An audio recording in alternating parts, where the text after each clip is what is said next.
The Usborne's Children's Bible. How the world began.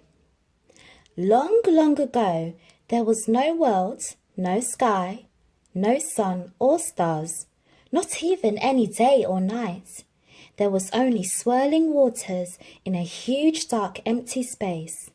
Then God made lights, and this was the very first day. On the second day, God made the sky.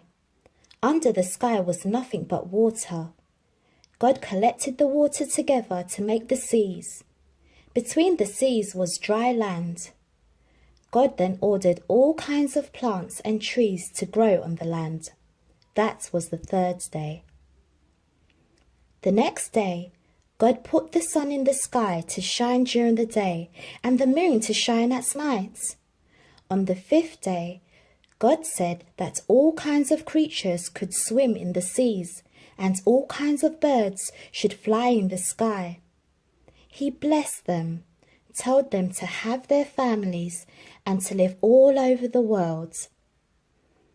On the sixth day, God made all different creatures that live on the land. He picked up a handful of dust and made it into the shape of a man. He breathed on it, so it became alive. This was the very first man. God called him Adam. God didn't want Adam to be lonely, so he made a woman. He called her Eve.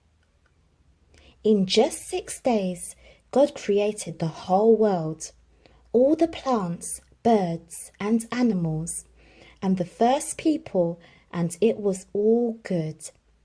His work was finished. On the seventh day, God rested and said everything, seventh day, should be a holy day of rest.